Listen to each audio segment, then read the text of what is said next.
La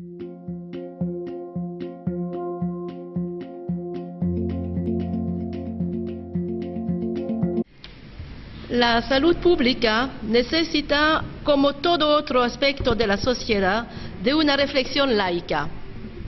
De hecho, en este campo se toca a lo más íntimo de la persona, su cuerpo expuesto al dolor y al malestar, pero también su cuerpo confrontado a interrogaciones reflejadas en su identidad física, su sexualidad y su aptitud al dolor. Al mismo tiempo, la manera de organizar las estructuras de atención médica y sanitaria y su estatus de servicio público, en muchos casos les somete a la exigencia de neutralidad. De la misma manera, se somete al personal a una obligación de reserva, sobre todo en lo que toca a sus convicciones religiosas.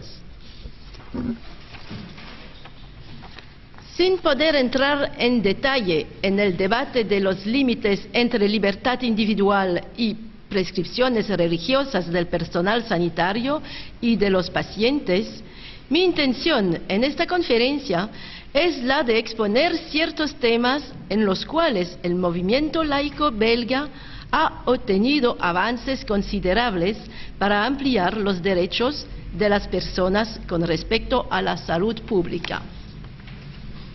Sea cual sea el plano social, económico o político, el acceso de las mujeres a la verdadera emancipación pasa a través del control de su cuerpo. ¿Cómo imaginar la autonomía sin poder planificar su vida?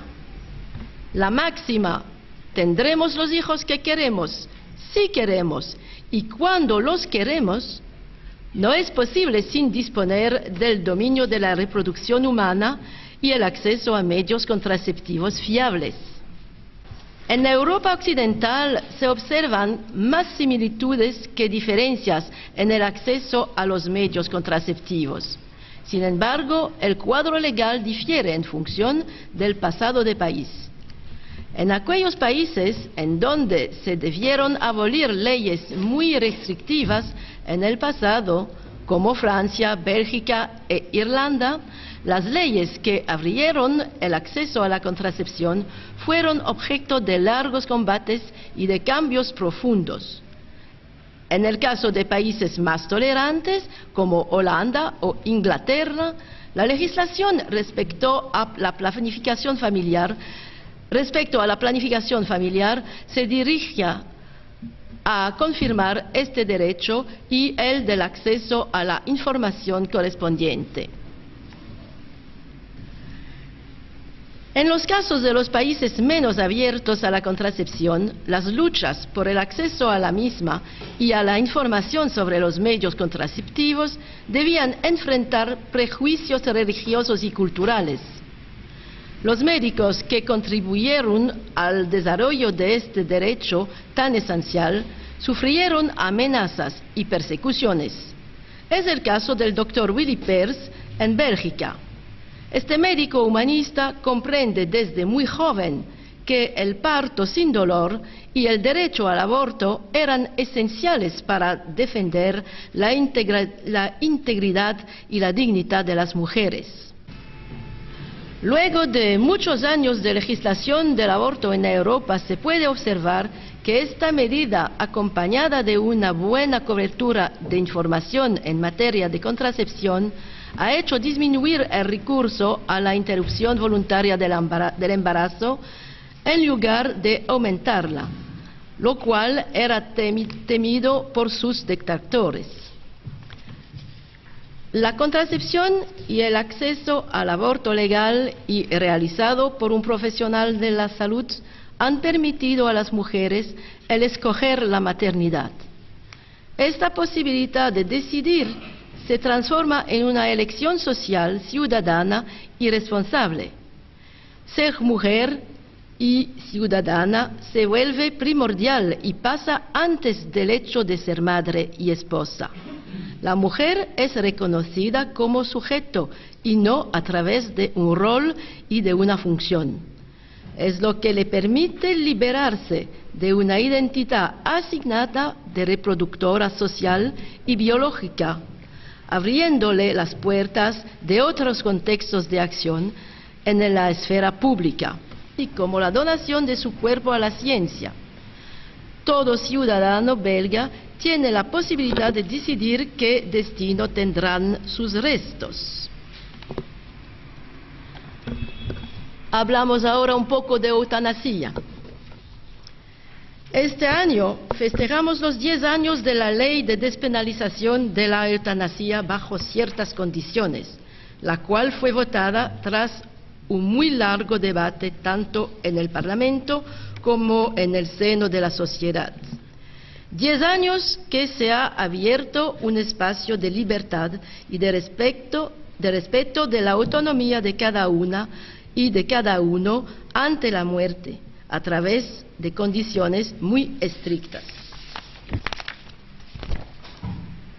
Esta ley ofrece a todo ciudadano, sea cual fuera su concepción religiosa o filosófica, la posibilidad de decidir de su muerte.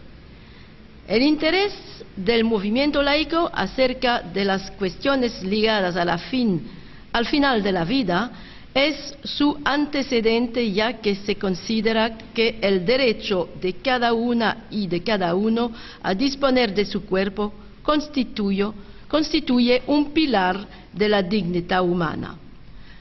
Así como cada cual debe poder tomar decisiones sobre su vida, se debe también poder tomar decisiones respecto a su muerte. Esta posibilidad de poder decidir se apoya sobre valores de libertad, de respeto y de autonomía de la persona. En 2012 también celebramos los 10 años de la adopción de 2 otras leyes complementarias a la ley sobre la eutanasia. Es la ley relativa a los derechos de los pacientes, incluido el derecho de negarse a la obstinación terapéutica, y la ley relativa a los cuidados paliativos. Es importante distinguir la eutanasia, que es un acto voluntario de poner fin a la vida de una persona, lo cual difiere de la no obstinación terapéutica o abstención de tratamiento, como últimamente se ha tratado en Argentina.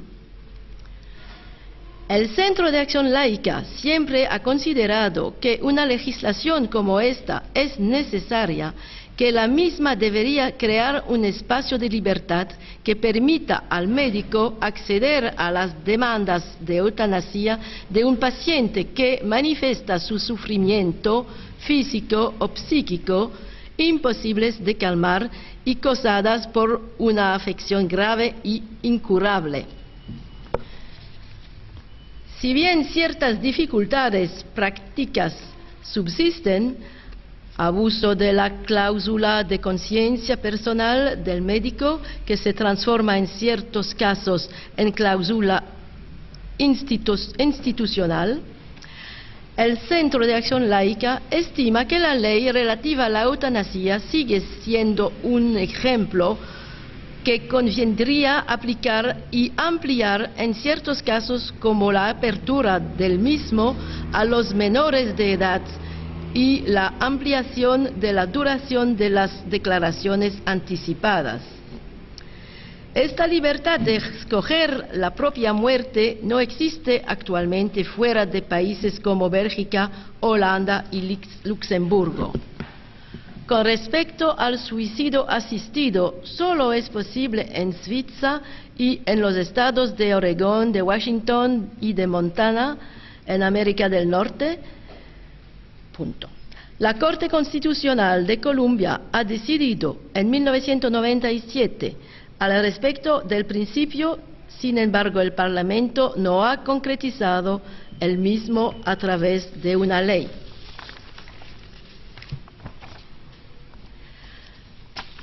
A manera de conclusión, por causa de siglos de educación cristiana, muchas personas continúan creyendo que sus cuerpos pertenecen a Dios y que no pueden disponer de ellos con total libertad. Muchos desean llegar al paraíso íntegros y sin pecado. El pensamiento libre gana terreno gracias a movimientos como el nuestro y permite convencer a las personas que otra relación con sus cuerpos es no solo posible, sino deseable, y esto en nombre de la libertad y de un mayor bienestar. Sin embargo, estos logros laicos son susceptibles de ataques y de cuestionamientos a través de los avatares de la vida política y del regreso al poder de fuerzas conservadoras, portaestandartes de los intereses de la Iglesia. Ustedes están familiarizados de este tipo de riesgos, como fue el caso en Chile. Pero esto también ocurre en Europa, más precisamente en España, en donde se ha cuestionado la ley de la despenalización del aborto. Ningún logro es definitivo, lo que nos obliga a una grande vigilia, ¿sí?, a través de nuestras asociaciones nacionales y de nuestras redes laicas internacionales. Ahora, si les interesa, tengo algunos números. A manera de conclusión, por causa de siglos de educación cristiana, muchas personas continúan creyendo que sus cuerpos pertenecen a Dios y que no pueden disponer de ellos con total libertad. Muchos desean llegar al paraíso íntegros y sin pecado. El pensamiento libre gana terreno gracias a movimientos como el nuestro y permite convencer a las personas que otra relación con sus cuerpos es no solo posible, sino deseable, y esto en nombre de la libertad y de un mayor bienestar. Sin embargo, estos logros laicos son susceptibles de ataques y de cuestionamientos a través de los avatares de la vida política y del regreso al poder de fuerzas conservadoras, portaestandartes de los intereses de la Iglesia. Ustedes están familiarizados de este tipo de riesgos, como fue el caso en Chile. Pero esto también ocurre en Europa, más precisamente en España, en donde se ha cuestionado la ley de la despenalización del aborto. Ningún logro es definitivo, lo que nos obliga a una grande vigilia, ¿sí?, a través de nuestras asociaciones nacionales y de nuestras redes laicas internacionales.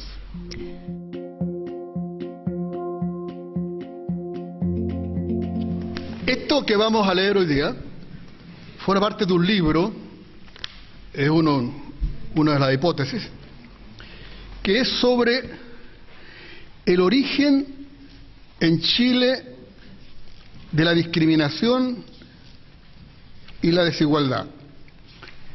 Pero a la vez también es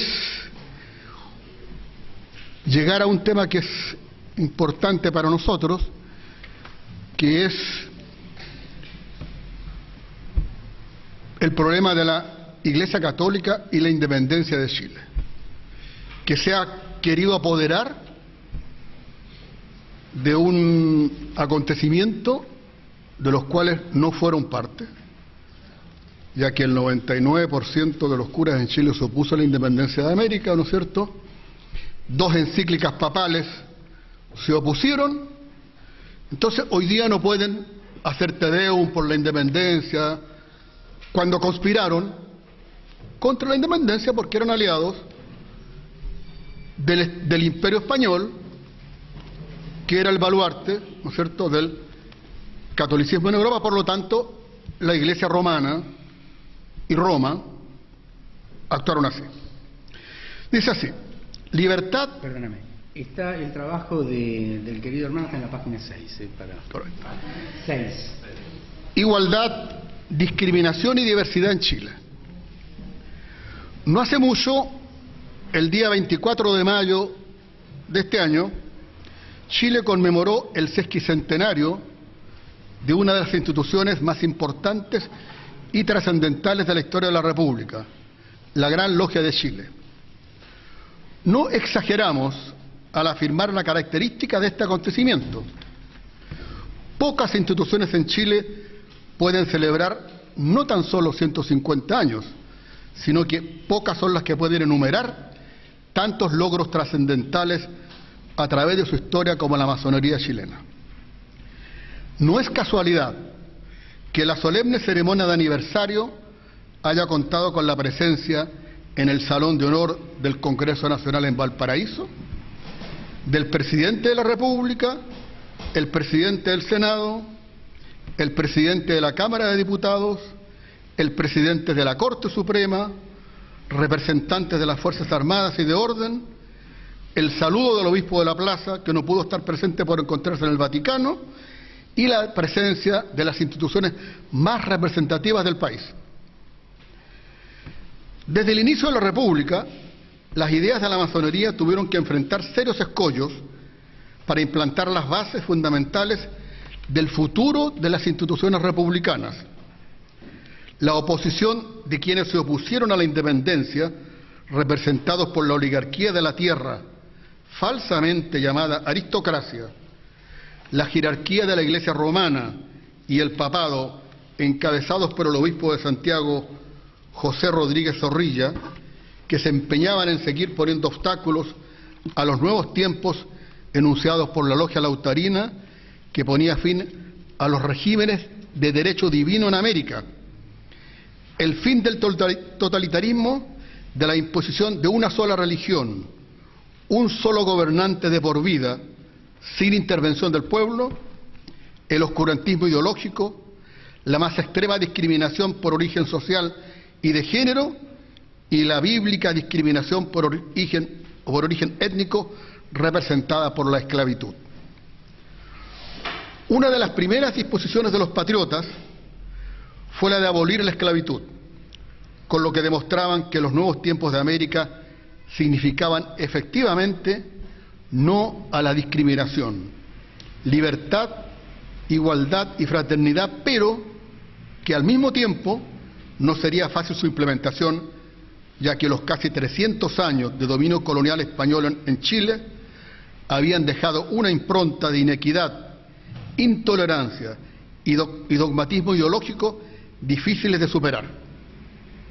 Sin embargo, O'Higgins, Carrera y los suyos habían abierto la brecha por donde pasaría el hombre nuevo de la Nueva América. El bando de libertad de vientres decía en uno de sus párrafos, comillas, que desde hoy en adelante no venga a Chile ningún esclavo y que los que transiten por países donde subsista esta dura ley, si se demoran por cualquier causa y permanecen por 6 meses en el reino, queden libres por el mismo hecho. Para evitar los fraudes de la codicia y que no prive de este beneficio a las madres que sean vendidas fuera del país, se declaran igualmente sus vientres y que deben serlo por consiguiente sus productos en cualquier parte y que así se anote por causa forzosa en las escrituras que se otorgan y en los pases de las aduanas, a cuyo fin se hará extender a los escribanos y administradores. Cierro de comillas. No obstante aquello, no fue este acto la abolición definitiva de la esclavitud, por la oposición clerical y los propietarios de esclavos, todos ellos realistas, que presionaron para que esto no sucediera y se postergara la liberación definitiva.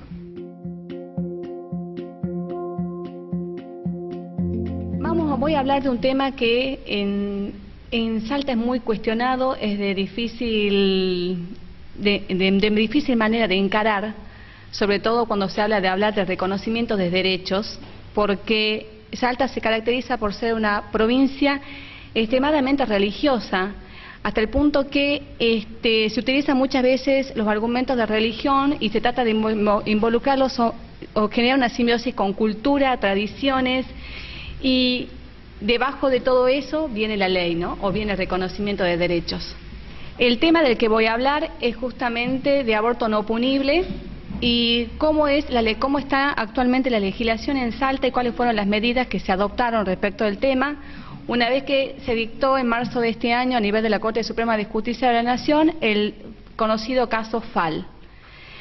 Este conocido caso Fall se caracteriza justamente por haber dado fin a una discusión que se viene manteniendo desde hace muchísimo tiempo respecto del alcance que tiene el artículo 86, inciso segundo del Código Penal, que establece excepciones a la práctica del aborto y que justamente no debería ser penado. Como ciudadana y principalmente como mujer, veo con profunda preocupación la realidad institucional, social e ideológica por la cual atraviesa nuestra provincia. El estado de indefensión de las mujeres salteñas ha sido generado por un poder ejecutivo que temerariamente desconoce el derecho federal, negando en principio la aplicabilidad y operatividad del trascendente fallo de la Corte Suprema de Justicia de la Nación respecto de aborto no punible, caso Fall. Y en última instancia, a fuerza de la presión pública por declaraciones efectuadas, pasó a promulgar un decreto conocido como el decreto 1170/12, con el cual no hace más que revictimizar a las mujeres víctimas de violación, judicializando el horror vivido por la víctima, exponiendo como siempre el derecho a la salud, la libertad, la dignidad y por sobre todo el derecho al acceso de la solicitante a la interrupción del embarazo en condiciones seguras. El fallo histórico de la Corte Suprema de Justicia de la Nación es el reflejo de las ansias de una sociedad que clama desde todos los ámbitos para que el Estado tome a su cargo la responsabilidad de hacer cumplir las leyes, de implementar políticas para tornar operativos y proteger los derechos humanos de las mujeres y garantizar un monitoreo efectivo a fin de que lleguen a su implementación concreta. Pero todos estos reclamos en nuestra provincia se dirigen a un gobierno conservador en todas sus estructuras que impide que nosotras, las mujeres salteñas, gocemos de los mismos derechos y garantías que el resto de las mujeres argentinas. Sin miramientos, el decreto provincial mencionado, contrariando manifiestamente el fallo de la Corte Suprema de Justicia de la Nación, impone obstáculos burocráticos y judiciales para acceder a la prestación mencionada, poniendo en riesgo la salud y la vida de las mujeres salteñas. Cifras para tener en cuenta. Según los datos aportados por el Ministerio de Salud de la provincia de Salta, respecto del índice de abortos en la provincia, conforme informe realizado a la Cámara de Diputados, en 2010 se registraron 3.076 abortos. 719 llegaron complicados con infecciones, 21 complicados con hemorragia, 41 con otras patologías y del total hubo 4 casos fatales. Los datos de 2011 todavía están en proceso. Por su parte, frente a estas estadísticas difundidas, la autoridad encargada de salud reproductiva del Hospital Público Materno Infantil informó que en ese nosocomio se atienden 8 abortos diarios. Cuando una mujer, siempre que no sea salteña, es violada, vamos a ver qué pasa en este caso. Por decisión de la Corte Suprema de Justicia de la Nación, con la sentencia dictada el día 13 de marzo del 2012 en el caso Fall sobre medida autosatisfactiva, las mujeres con un embarazo producto de violencia sexual se encuentran constitucionalmente protegidas para realizar abortos en los términos del artículo 86 del Código Penal. Y los médicos argentinos pueden realizar abortos en caso de violaciones sin que sea necesaria la autorización del juez.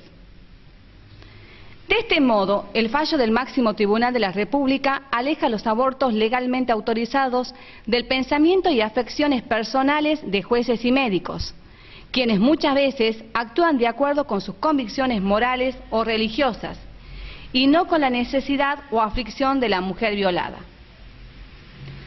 Con el objetivo de evitar futuras frustraciones de derechos en casos análogos, la Corte aclara que en todo caso de violación, según el principio de reserva consagrado en el artículo 19 de nuestra Constitución Nacional, no son necesarias la denuncia penal, la intervención de más de un profesional de la salud, ni la autorización judicial de un magistrado. También enfatiza que obstaculizar la práctica de los abortos no punibles es un acto ilegal porque implica una barrera al acceso a servicios de salud y por lo tanto acarrea la responsabilidad tanto para los médicos como para los magistrados que se excedan en sus funciones y debe ser sancionado por el Estado argentino. La Corte Suprema sentó 3 reglas claras. Primero, la Constitución Nacional y los tratados internacionales no solo no prohíben la realización de esta clase de abortos, sino que por el contrario impiden castigarlos respecto de toda víctima de una violación en atención a los principios de igualdad, dignidad de las personas y de legalidad. De este modo se pone fin a la incertidumbre relacionada con el alcance del artículo 86, inciso segundo, del Código Penal. En tanto, algunas instancias judiciales han entendido que este solo se aplica respecto de la víctima de una violación que poseyera alguna discapacidad mental, criterio que llevaba a que la cuestión se judicializara a lo largo del país con resultados adversos y en algunos casos con riesgo a la realización del aborto o a la salud de la madre. Los médicos en ningún caso deben requerir autorización judicial para realizar esta clase de abortos, debiendo practicarlos requiriendo exclusivamente la declaración jurada de la víctima o de su representante legal, en la que manifieste que el embarazo es la consecuencia de una violación. Y el tercer requisito que establece la Corte dice que los jueces tienen la obligación de garantizar derechos y su intervención no puede convertirse en un obstáculo para ejercerlos, por lo que deben abstenerse de judicializar el acceso a estas intervenciones, las que quedan exclusivamente reservadas a lo que decidan la paciente y su médico. Y es también contraproducente porque la demora que apareja en su realización pone en riesgo tanto el derecho a la salud de la solicitante como su derecho al acceso a la interrupción del embarazo en condiciones seguras. A consecuencia del conflicto que generaron las declaraciones, surge este decreto en que su artículo primero establece: instrúyase a los ministros de Salud Pública y de Derechos Humanos para que en conjunto y según los lineamientos sentados en los considerandos, elaboren las guías de procedimiento necesarias para la asistencia integral de toda víctima de violencia sexual y la concreta atención de los abortos no punibles en los hospitales públicos, estableciendo como autorizada la práctica del aborto no punible con la presentación de la denuncia penal o la declaración jurada con asistencia del defensor oficial o del asesor de menores e incapaces según corresponda. Si nosotros leemos este articulado, parecería ser que no se contradice con la interpretación de la Corte Suprema de Justicia de la Nación, pero a renglón seguido establece lo siguiente: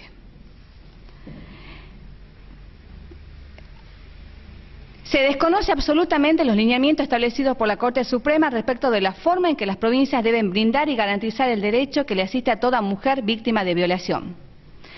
Sin lugar a dudas, la necesidad de la denuncia policial previa vuelve a revictimizar a las mujeres, sometiéndolas a la reiteración innecesaria de las vivencias traumáticas que un proceso judicial implica. En igual sentido, la intervención de las defensorías y asesorías de menores o incapaces implica generar un nuevo obstáculo a los fines de garantizar los derechos de las mujeres. Esta exigencia introduce directamente la discusión en el ámbito judicial a través del Ministerio Público. Se obliga a la víctima del delito a exponer públicamente su vida privada y es también contraproducente. Esta situación lleva a plantearnos la inconstitucionalidad de un decreto provincial que atenta contra las garantías constitucionales de las mujeres salteñas.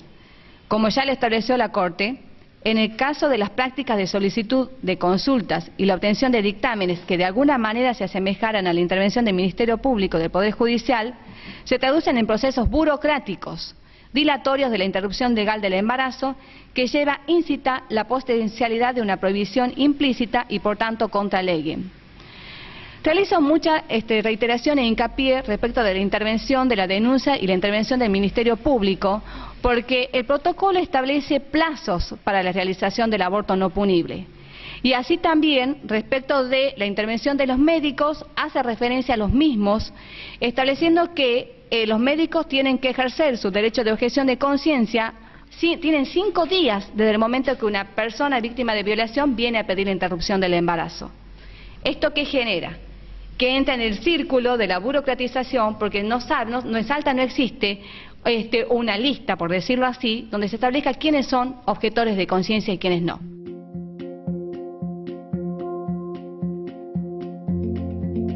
Mucho gusto en estar compartiendo nuevamente con todos los aquí presentes. El tema es laicismo y libre pensamiento, su vinculación y vías comunes de acción. Página 37. Suena muy escolar eso, pero... me sale la vertiente de página 37. Asumo muy didáctico. Asumo las limitaciones. Bien, el tema así viene en el programa, y es tan importante que los libres pensadores integrados en las diversas organizaciones sociales, pero también en nuestros grupos auténticamente llamados liberales por el libre pensamiento, todos los que estamos integrados a la institución masónica. Hay pues una profesión de fe puramente civil, cuyos artículos corresponde fijar al soberano, no precisamente como dogmas de religión, sino como normas de sociabilidad, sin las cuales es impensable ser buen ciudadano y súbdito fiel. Juan Jacobo Rousseau en el Contrato Social. Y es que este tema del laicismo es tan importante para nuestros países, para nuestra representatividad como libres pensadores. Sin embargo, es una realidad que todos nuestros países traen una pesada carga, le llamamos, después de la colonia. Heredamos una religión, nos la impusieron a otros, de tal manera que forma parte de nuestra vida cotidiana una religión en la particular, la que es mayoritaria en casi todos nuestros países, que es la católica, de tal manera que un escritor español, Pepe Rodríguez, lo refiere que está hasta en nuestros huesos, más o menos dice: nuestras vidas, tanto en el caso del más pío de los ciudadanos como el del más ateo de los vecinos, está dominada por el catolicismo. El nombre que llevamos es, en la mayoría de las personas, el de un santo católico, el de una advocación de la Virgen o el del mismo Jesús. Nuestra vida está repleta de actos sociales que no son más que formas sacramentales católicas, bautismos, primeras comuniones, bodas, funerales, etcétera, a los que asistimos con normalidad, aunque no seamos creyentes. Las fiestas patronales de nuestros pueblos se celebran en honor a un santo católico o a la Virgen. Nuestros puentes y descansos vacacionales se refieren a la Navidad, a los Reyes, a la Semana Santa, San José, San Juan, el Pilar, la Inmaculada, etcétera. Son conmemoraciones católicas. Decenas de hospitales, instituciones o calles llevan nombres católicos. Gran parte del arte arquitectónico, pictórico y escultórico cultural es católico. Un elevadísimo porcentaje de centros educacionales y asistenciales son católicos. El peso católico es, pues, en los medios de comunicación cada vez más notable y encubierto. Nuestros gobiernos financian con una parte de nuestros impuestos a la Iglesia Católica. Esto lo dice un español, claro, no es en todos los países, pero lo está planteando. Pero esto nos lleva a los retos del laicismo. Para que el laicismo sea una realidad y produzca sus beneficios y efectos sociales, se tienen que aplicar algunas acciones en diversos planos: en la educación, en las organizaciones sociales, en el nivel de las diversas instancias de gobierno. El tema del laicismo debe permear en la convivencia ciudadana. De acuerdo al marco normativo constitucional y legislativo de cada Estado, se debe actuar promoviendo el laicismo para que sea contemplado como una razón de Estado. Entrar al análisis del laicismo en su relación con el libre pensamiento parecería ser un pleonasmo, en razón de que el laicismo es producto del libre pensamiento, porque establece una separación clara entre las acciones del gobierno civil y de los grupos religiosos. Establece la libertad de creencias y de cultos. El laicismo implica el ejercicio de la autodeterminación del individuo en asuntos de índole religioso, político, ideológico. El laicismo significa ruptura con dogmas que muchas veces subyacen en los convencionalismos sociales. Pero además permite la tolerancia en temas como equidad de género y preferencias sexuales, y es una manifestación plena de la libertad del ser humano al permitir la libertad de pensamiento que garantiza la seguridad y la paz social.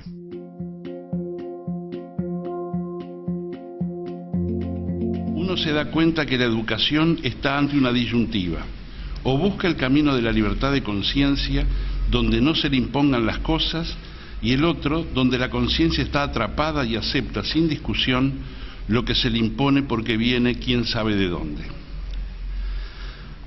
La educación puede también ser una trampa, una forma de ejercer el poder sobre los educandos, para transmitirles una religión o una ideología política o lo que sea. Educar no es hacer que el estudiante acumule datos más que conocimientos. Cuando en historia leemos sobre una batalla, no importa su fecha ni cuántos muertos hubieron en el conflicto,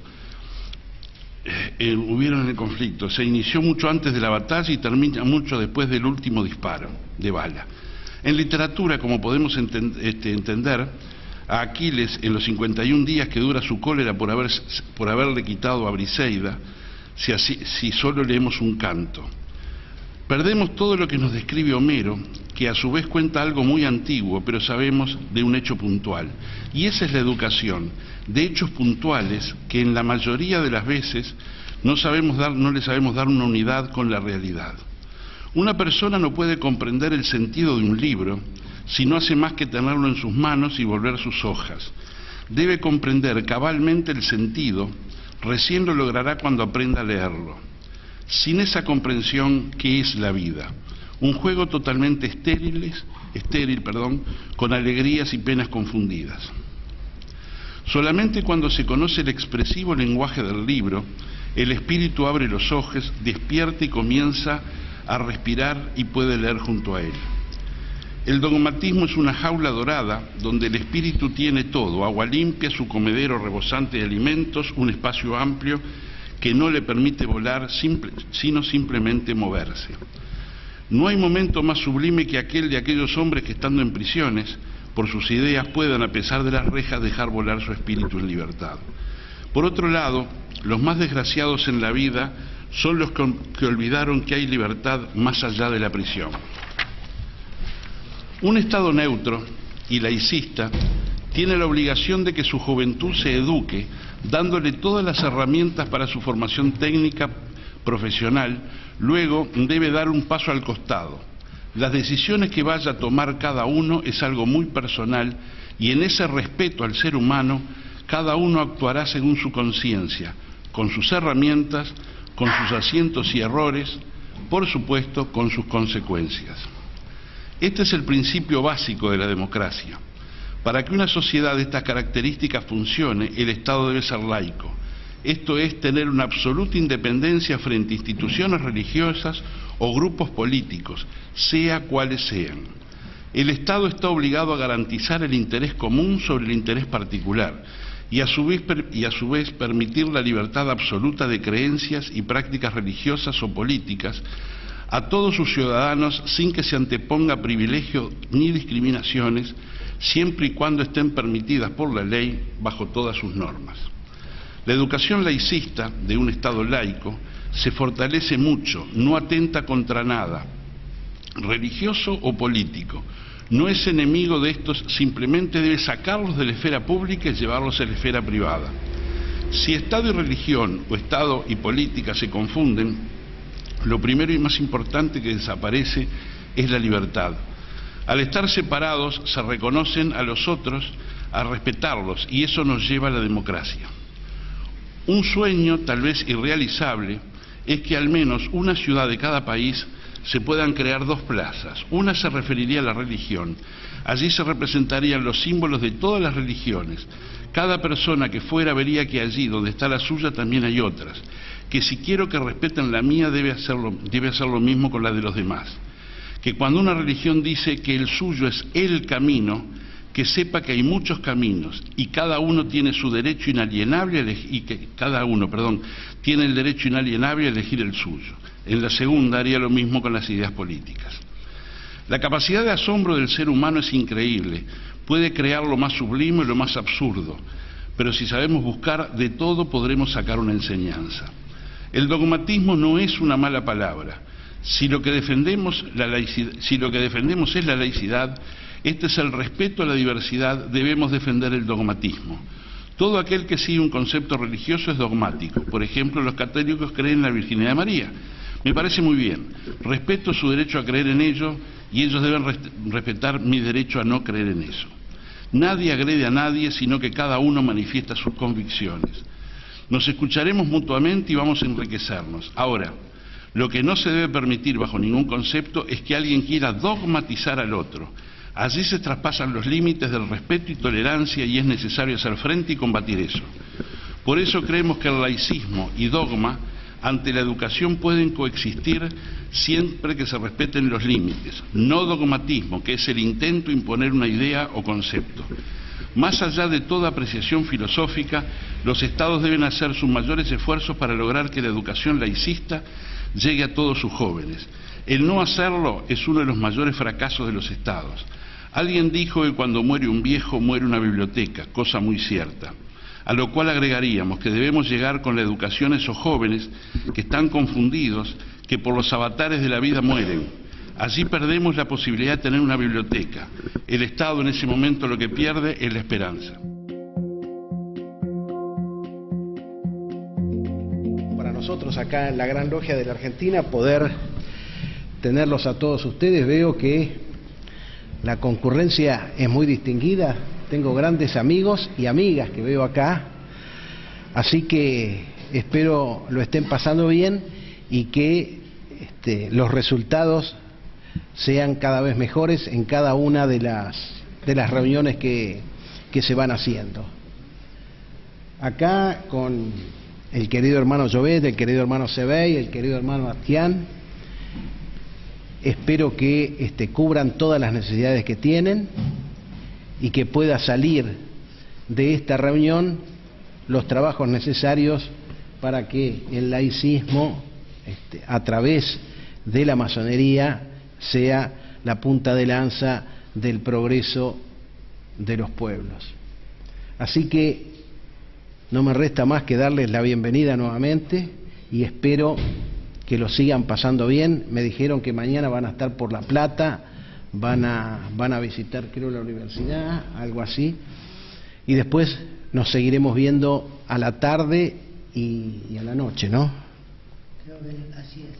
Así que les agradezco a todas las delegaciones que han venido y reitero, muchos ya son viejos conocidos míos y otros amigos que los hago desde esta conferencia. Muchas gracias a todos. Bueno, en realidad este trabajo es el resultado de alguna manifestación de esas tareas endógenas a que hizo referencia Marcelo, que el ILEC desarrolló en la Argentina en algunos talleres de nuestra orden, y en uno de ellos se me pidió que diera una vuelta de tuerca alrededor de esta cuestión del enseñar a pensar.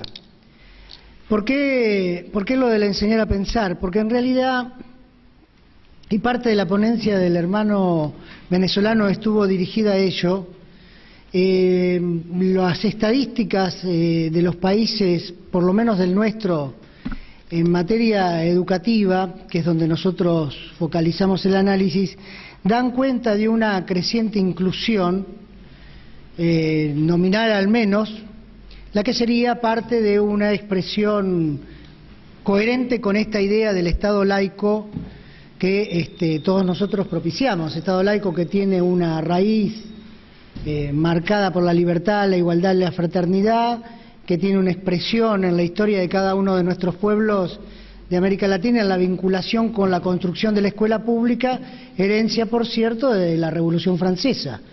Fueron los más desposeídos los que pidieron educación pública, fueron los sans-culottes los que pidieron en el reclamo de la Revolución educación, aprendizaje, lectoescritura, si ustedes quieren, y matemática. Y la orden tiene una vinculación muy estrecha, y toda la masonería universal en algunos de sus grados, con el viejo trivium y el quadrivium de los latinos, hoy superado, por cierto, como contenido de los diseños curriculares vigentes en nuestros países, pero que sin lugar a duda cumplían una función, porque en realidad enseñaban lo que se suponía que había que saber para poder pensar. Entonces, este cruce de los datos estadísticos, de las estadísticas oficiales de mi país por lo menos, con las mediciones de los resultados de los aprendizajes, sea por el sistema PISA, que es internacional, o por las propias evaluaciones de los sistemas educativos provinciales en la República Argentina, los que nos dan cuenta es de que parecería que hay una tendencia a no alcanzar lo que los docentes llamamos las expectativas de logro en el proceso de enseñanza y de aprendizaje, lo que significaría que no estamos aprendiendo. Y en realidad el objetivo del trabajo, que tiene algunas referencias a antecedentes históricos relacionados con el tema de la educación, está dirigido a advertir sobre la inconveniencia de imaginar que la inclusión es solo un resultado vinculado con la incorporación a los sistemas educativos en cualquiera de sus niveles, solamente con la incorporación.